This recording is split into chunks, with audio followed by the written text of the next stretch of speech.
नमस्कार और स्वागत है आपका इंडिया न्यूज मध्य प्रदेश छत्तीसगढ़ की खास पेशकश उड़ता इंदौर देख रहे हैं आप और मैं हूं आपके साथ शिवम सोनी। मध्य प्रदेश का शहर इंदौर, ना आज ये नहीं कहेंगे, आज हम कहेंगे मध्य प्रदेश की शान इंदौर, वो इंदौर जिसने मध्य प्रदेश को नई पहचान दी। देश का मिनी मुंबई कहलाने वाला इंदौर बेहद खूबसूरत है। तरक्की की तस्वीरों से भरा अपना इंदौर विकास की मिसाल है। लेकिन इसी खूबसूरती और इसी मिसाल के बीच इंदौर इन दिनों ड्रग्स की गिरफ्त में आता जा रहा है। शहर में हर दिन ड्रग्स तस्करों की गिरफ्तारी हो रही है। कभी राजस्थान से आई हुई ब्राउन शुगर बरामद होती है तो कभी विदेशों से यहां ड्रग्स आ रहा है। नशे की लत ने इंदौर की चमक को फीका कर दिया है और नशे की लत ने इंदौर की चमक को फीका करने में कोई कोर कसर नहीं छोड़ी। और आज हम भी इस मुद्दे को नहीं छोड़ेंगे। आज इस स्पेशल प्रोग्राम में बात इंदौर की होगी। आज बात होगी इंदौर को बचाने की, इंदौर को सही रास्ते पर लाने की। तो आपको विकास की दो तस्वीरें दिखाते हैं, दो पहलू आपको दिखाते हैं। स्क्रीन पर आप साफ तौर से देख सकते हैं साफ सुथरी सड़कें और इंदौर का विकास दिख रहा है। तो वहीं दूसरी ओर स्क्रीन पर दिख रहा है इंदौर की खूबसूरती में के दाग। नशे का कारोबार दिखाई दे रहा है दूसरी तस्वीर में। पहली तस्वीर और दूसरी तस्वीर, इंदौर शहर के दो अलग अलग पहलू आपके सामने।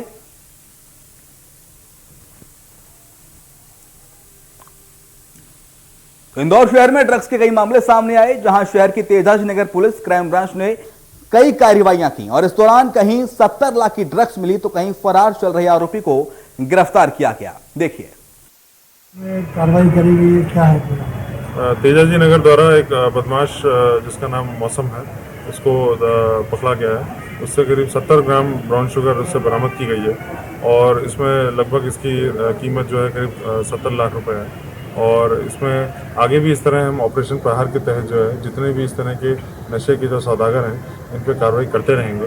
अभी इसमें लगातार जो है ब्राउन शुगर है या गांजा है या एमडी ड्रग्स है, तो सभी पे हम लोग जो है कार्रवाई करते रहेंगे। एयर होस्टेस के थ्रू ये एमडी ड्रग्स लेके आता था, उसे अरेस्ट कर लिया है और अभी पूछताछ कर रहे हैं। संभवतः इनके तार जो हैं ये बड़ी कंपनी बॉम्बे की बड़े लोगों से इनके तार जुड़े मिलेंगे, उसमें जांच पड़ताल कर रहे हैं।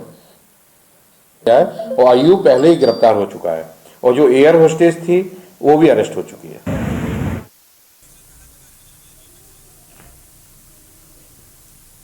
तो अब आपको ग्राफिक्स के जरिए बताते हैं इंदौर का ऑपरेशन प्रहार, जिसे लगातार पुलिस चला रही है। नशे के कारोबार को खत्म करने के लिए ऑपरेशन प्रहार की शुरुआत हुई थी। इंदौर पुलिस ने इस ऑपरेशन को अंजाम देना शुरू किया था पिछले साल दिसंबर 2021 में। ऑपरेशन प्रहार की शुरुआत की गई। नशे के तस्करी को रोकने के लिए इस प्रहार की शुरुआत हुई। पुलिस कमिश्नर सिस्टम लागू होने के बाद यह ऑपरेशन प्रहार शुरू हुआ। आपको बता दें कि अभी हाल ही में मध्य प्रदेश में ऑपरेशन प्रहार शुरू हुआ। पुलिस कमिश्नर सिस्टम जब से लागू हुआ उसके बाद से इंदौर क्राइम ब्रांच के द्वारा यह ऑपरेशन प्रहार लगातार पुलिस के द्वारा चलाया जा रहा है और इस ऑपरेशन प्रहार से पुलिस को हर रोज सफलताएं भी हासिल हो रही हैं। तो पुलिस ने नार्को हेल्पलाइन नंबर जारी किया है। तो नार्को हेल्पलाइन नंबर भी ग्राफिक्स के जरिए हम आपको स्क्रीन पर दिखा रहे हैं। इंदौर पुलिस का नार्को हेल्पलाइन नंबर है, वो हमने आपको दिखाया। तो नशे के कारोबार को खत्म करने के लिए ऑपरेशन प्रहार की शुरुआत हुई।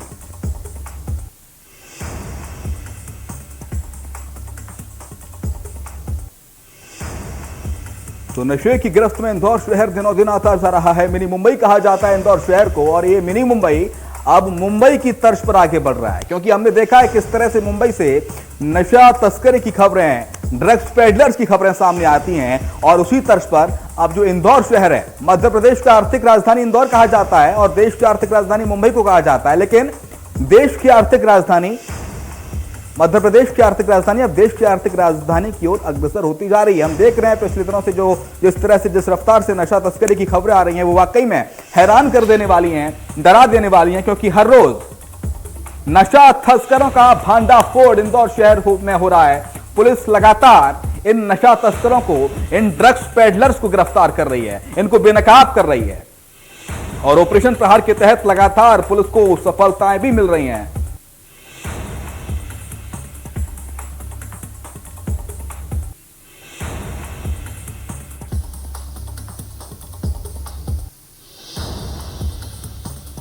तो इंदौर क्राइम ब्रांच लगातार शहर के अंदर ऑपरेशन प्रहार चला रही है और नशा तस्करी को रोकने के लिए ऑपरेशन प्रहार इंदौर क्राइम ब्रांच द्वारा चलाया जा रहा है।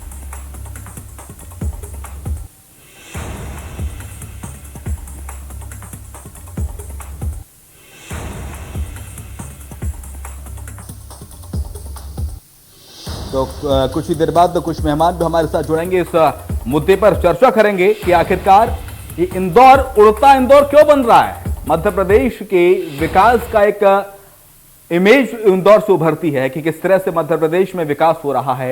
इंदौर में बड़ी बड़ी बिल्डिंगें विकास के चीख चीख के दावे करती हैं, विकास की बात कहती हैं, विकास की इबारत इंदौर में लिखी गई है, लेकिन अब ये आर्थिक राजधानी, नशे की राजधानी बनती जा रही है धीरे धीरे कर। लेकिन पुलिस लगातार सक्रिय है। देखिए, पुलिस ने ऑपरेशन प्रहार शुरुआत कर दी और अभी नहीं, पिछले कई दिनों से पुलिस नशे के तस्कर हैं उनके खिलाफ अभियान चला रही है, उन्हें ढूंढ कर उन्हें गिरफ्तार किया जा रहा है। लेकिन सवाल आखिर ये है कि जब पुलिस इतनी चौकन्ना है तो आखिरकार ये नशे का काला कारोबार कैसे फल फूल रहा है, ये ड्रग्स इंदौर में कैसे आ रहा है, कैसे गांजा आ रहा है, कैसे अवैध शराब इंदौर में आ रही है, ये बड़े सवाल हैं। इन सवालों के जवाब भी जानने की कोशिश करेंगे। हमारे साथ तमाम मेहमान जुड़ गए। हमारे साथ शैलेंद्र जी जुड़ गए हैं, रिटायर्ड डीजी हैं, आपका बहुत स्वागत है। सोना मल्होत्रा जुड़ गई हैं, सामाजिक कार्यकर्ता, और शैलजा शुक्ला अभिनेत्री हैं, इस वक्त हमारे से जुड़ गए हैं। शैलजा जी, आपका भी बहुत स्वागत है। सबसे पहले शैलेंद्र जी, मैं आपके पास आऊंगा क्योंकि पुलिस महकमे में आप रहे हैं, डीजी रहे हैं, डायरेक्टर जनरल। पहला सवाल आपसे यही कि क्या आर्थिक राजधानी मध्य प्रदेश की, जिसे मिनी मुंबई कहा जाता है, क्या मिनी मुंबई अब संपूर्ण मुंबई की तरफ अग्रसर हो रही है नशे को लेकर? देखिए, पहले तो मैं आपको बताऊं कि हिंदुस्तान में जो ओपियम प्रोड्यूसिंग एरिया हैं, उनमें Mandsaur, Kota and Ghazipur 3 main area हैं। बाकी थोड़ा बहुत रतलाम में होता है, नीमच भी अलग जिला बन गया, उसमें है। पहली चीज तो यहाँ पे ओपियम का प्रोडक्शन होता है, ऑफिशियल प्रोडक्शन होता है यहाँ पे। तो और जो उसमें से किसान बचा लेता है, क्योंकि स्मगलिंग से ब्राउन शुगर, हेरोइन और मैंड्रेक्स, ये जितनी हैं, इनसे बहुत ज्यादा प्रॉफिट होती है ब्लैक मार्केटिंग में, मतलब जो भी आपका ग्रे मार्केट में, कि ये जो सरकार का रेट होता है और जो स्मगल होता है उसका रेट बहुत ज्यादा होता है। नीमच से 2 किलोमीटर दूरी पे राजस्थान का बॉर्डर शुरू हो जाता है। और आपको एक जान के बड़ा ताज्जुब होगा कि जब मध्य प्रदेश में इसकी कीमत अगर मान लो 10,000 है, जैसे ही मध्य प्रदेश बॉर्डर क्रॉस करता है, सादा खेड़ी पहुंचता है, तो इसकी कीमत 50,000 से 1 लाख हो जाती है। और जैसे ही राजस्थान में बामेर बॉर्डर पे पहुंचता है तो इसकी कीमत 50 लाख 40 लाख हो जाती है। और जैसे ही इंटरनेशनल मार्केट में जाता है 1 करोड़ से ज्यादा महंगा बिकता है। तो पहली चीज तो ये बड़ा ल्यूक्रेटिव है, ये इसका स्मगलिंग का धंधा। और लेकिन मध्य प्रदेश की सबसे बड़ी अच्छाई है, जो मैं आपको पहले बता दूं, कि मध्य प्रदेश में ड्रग को कोई भी पॉलिटिकल पैट्रोनेज नहीं है। हमने यहाँ पे बेसिकली 2 पार्टी सरकार देखी है, कांग्रेस की भी देखी है, बीजेपी की भी देखी है। और मैं इन्हीं 2 पार्टियों में 33 साल नौकरी में रहा हूँ। कभी भी किसी भी पॉलिटिशियन ने, किसी भी पार्टी के ने कभी भी ड्रग स्मगलिंग के फेवर में बात नहीं की है, ड्रग स्मगलर को बचाया नहीं है। अब बात रही जो छोटी छोटी पुड़िया बिकने की, तो एक पॉलिटिकल पैट्रोनेज नहीं है। दूसरा, मैं आपको दावे से कह सकता हूँ कि सीनियर ऑफिसर्स का भी कोई पैट्रोनेज इसको नहीं है। अब आप बोलेंगे तब इसका दिखता क्यों इतना है, ऐसा क्यों होता है? तो देखिए, एक तो समाज में बुराई आती है, अच्छाई के साथ बुराई आती, तो एक तो बुराई का कारण है। नंबर 2, कई बार जो ये लोग बेचते हैं वो बहुत गरीब लोग होते हैं, बेचते हैं, जिनकी बहुत ही खराब हालत होती है। और जनरली ये होता है कि इन लोग को पकड़ने में छोटे कर्मचारी कई बार डरते हैं, क्योंकि महिलाएं होती हैं बेचने वाली, छोटी छोटी पुड़ियाएं बेचती हैं, और पुलिस के ऊपर कई तरह के लांछन लगते हैं, आरोप लगते हैं। इसलिए कई बार हेजिटेशन हो सकता है, लेकिन इसकी पैट्रनेज नहीं है, ये है। और बाकी स्कूल कॉलेजेस में मध्य प्रदेश सरकार ने बहुत सारे अभियान चलाए हैं, यहाँ पे एनजीओज ने भी बहुत सारे अभियान चलाए हुए हैं ड्रग के लिए, सब्सटेंस अब्यूज के लिए। और ये जो केसेस आपको सामने दिख रहे हैं, वो सिर्फ इसलिए दिख रहे हैं कि पुलिस पकड़ रही है। अगर नहीं पकड़े तो आपको लगता है यहाँ तो कुछ है ही नहीं है, हो ही नहीं रहा है। नहीं, एकदम सराहनीय पहल है पुलिस की। पुलिस द्वारा ऑपरेशन प्रहार अभियान भी चलाया जा रहा है इंदौर के अंदर। लेकिन सवाल यह है कि जहां से इस नशे का प्रोडक्शन हो रहा है, नशे की जो चीजें हैं, ड्रग्स बनाया जा रहा है, गांजा मिल रहा है, वहां पर इन इलाकों को क्यों मतलब संज्ञान में पुलिस के नहीं आते कि यहाँ इनको रोका क्यों नहीं जाता? प्रोडक्शन बंद हो जाएगा तो सप्लाई बंद हो जाएगी ना। प्रोडक्शन से देखिए, सप्लाई है। अफीम का तो लाइसेंस मिलता है, सरकारी होता है।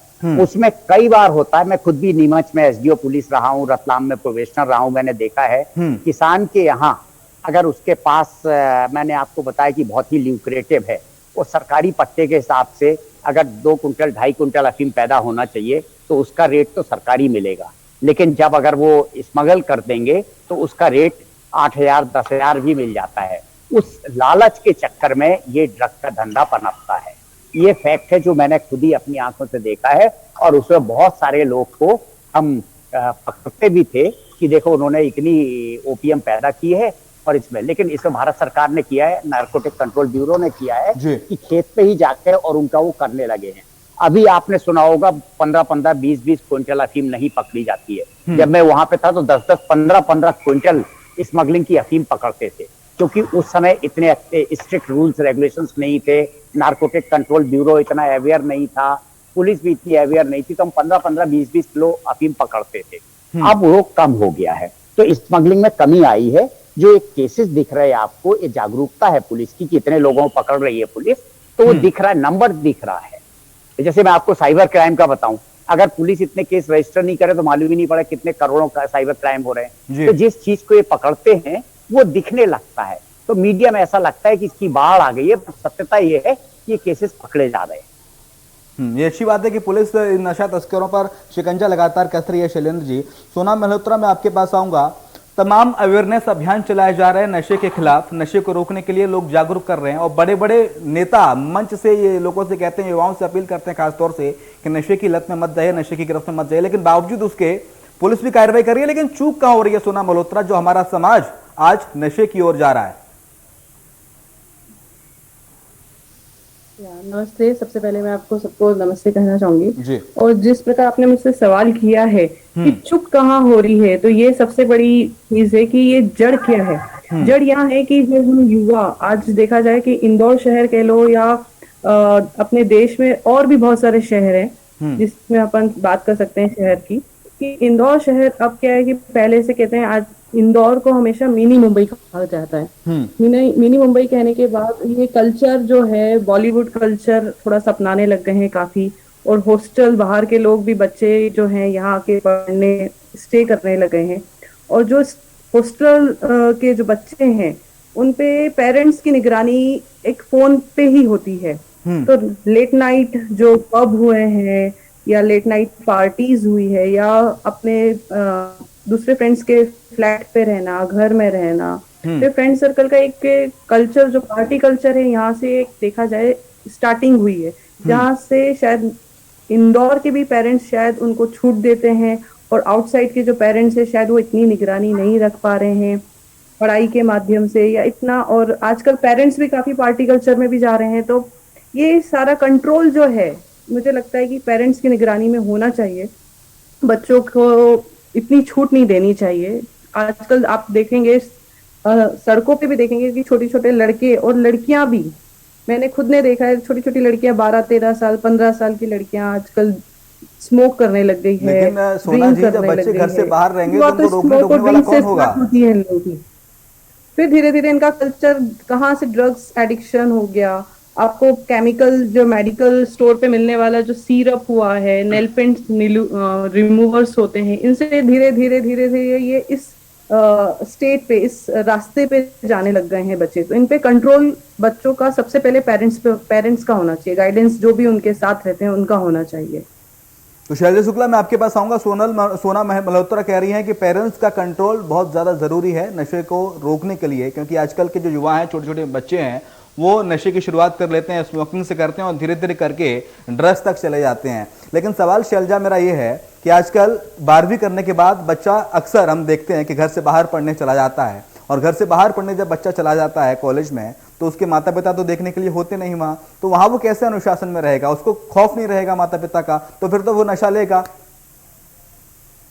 जी, बहुत बहुत शुक्रिया मुझे यहाँ इस बातचीत में शामिल करने के लिए, पहले आप सभी का। जी। आपने जब मुझसे सवाल किया कि यहाँ हम पेरेंट्स जहाँ तक नजर रख पाते वो रखते हैं, और डेफिनेटली आज एक्सपोजर की वजह से या किसी भी वजह से जब हमें बच्चों को बाहर भेजना पड़ता है, और आज वो टीन एज बहुत ही सेंसिटिव एज होती है, बहुत ही आसानी से हम बहक भी सकते हैं और बच भी सकते हैं। वो बहुत ही ज्यादा टेंडर एज है कह सकते हैं आप, और उस वक्त में पीयर प्रेशर एक बहुत बड़ा रोल प्ले करता है। आपकी संगत कैसी है, आपकी फ्रेंड सर्कल कैसा है, वो लोग किस आदतों में है, किस में नहीं है। कहीं ना कहीं जो पेरेंट्स की परवरिश है वो तो हमेशा हमारे साथ रहेगी। अगर आपकी संगत भी आपको इन्फ्लुएंस करती है तो भी कहीं ना कहीं अगर आपकी नींव मजबूत है तो आप उसमें बहकने से काफी हद तक बच सकते हैं।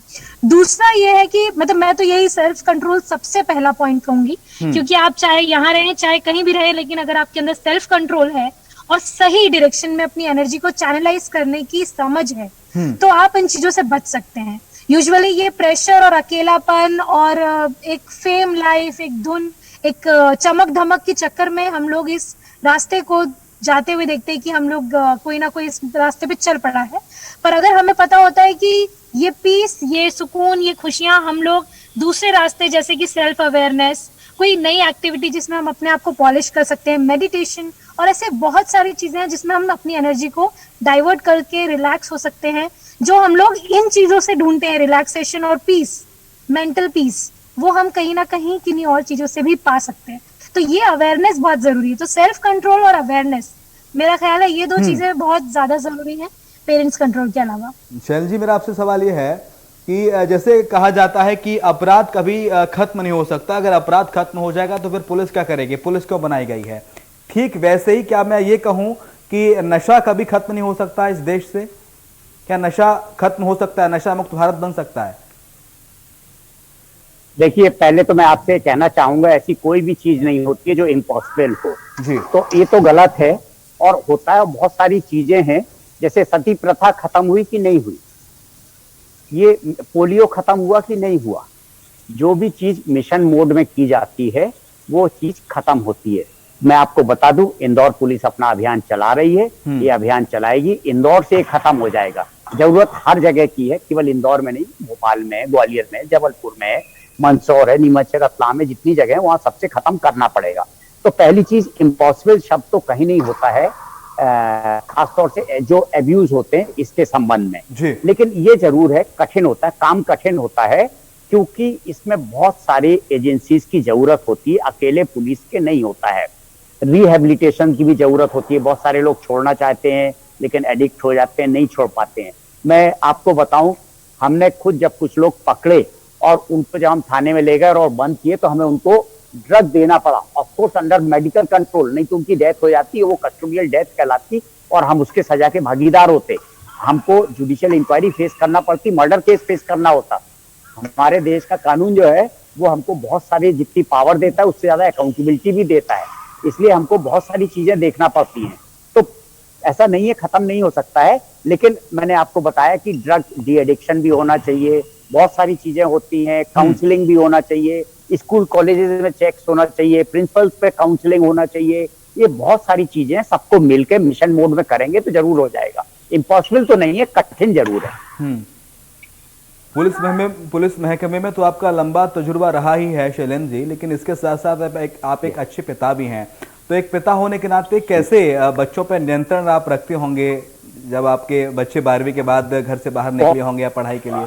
बहुत अच्छी चीज कही आपने जी। और मेरे बच्चे दोनों नेशनल लॉ स्कूल के हैं, 2 बिटिया है हमारे पास, और बिटिया बताती है कि उनके यहाँ कैसे वीड चलता है और क्या होता है। मैं भोपाल की बात कहूंगा, किस तरीके से बच्चे वीड में फंसते हैं होता है, तो वहाँ पे काउंसलिंग भी कराते हैं। और आपको ताज्जुब होगा, हमने एक अभियान भी चलाया और अभी आज ही हम प्लानिंग कर रहे थे आपकी बात सुन के कि 8 मार्च को हम स्कूल कॉलेजेस में एक ड्रग डी एडिक्शन के लिए या इसके लिए, इसके अब्यूज के लिए, सब्सटेंस अब्यूज को रोकने के लिए एक अवेयरनेस करेंगे। अपनी तरफ से सबको करना चाहिए। मैं भी एक फाउंडेशन चलाता हूँ, उसका एक उद्देश्य ये भी है कि सब्सटेंस अब्यूज को रोकना, और हमने नौकरी में रहते हुए भी सब्सटेंस अब्यूज को रोकने का भी कोशिश की है, और ये सबको मिलकर करना पड़ेगा, धीरे धीरे होगा, सफलता जरूर मिलेगी। और मैं आपसे कहूंगा ये उतना ज्यादा नहीं है, पुलिस पकड़ रही इसलिए बहुत ज्यादा दिख रहा है, लेकिन बहुत अच्छा काम है। कि अगर पुलिस पकड़ना बंद कर देगी तो फिर कैसे काम चलेगा, केवल ये दिखाने के लिए कि निश्चित तौर अब्यूज नहीं है और हम बंद से कर दें। प्रयास करना मैं होगा, आपको लगातार बताऊं एक मुहिम बार, चलानी पड़ेगी, तभी हमें सफलता मिलेगी।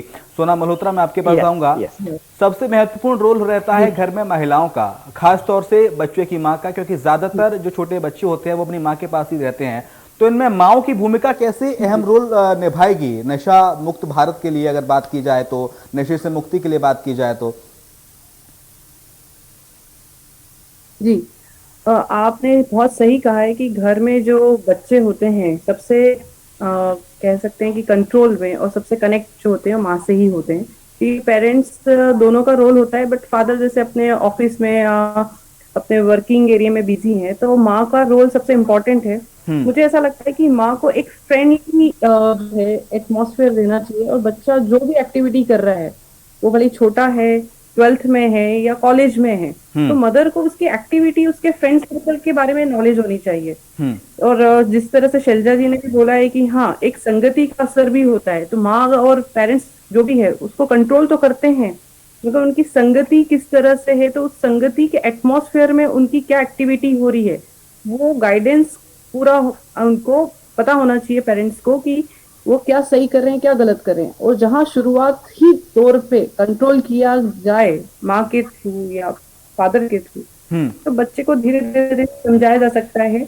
और वो ड्रग्स जो आप कह रहे हैं कि कोई भी चीज इम्पॉसिबल नहीं है, ये नशा मुक्त भारत भी हो सकता है। ठीक है, तो इस जल्दी चीज जल्दी के एक लिए लास्ट कमेंट शुरुआत शैलजा जी तो से मैं आपसे लेना चाहूंगा। शैलजा जी, अभिनेत्री हैं आप, युवा भी हैं, चलते चलते युवाओं से आप क्या कहना चाहेंगी, नशे से कैसे दूर रहें संक्षिप्त में?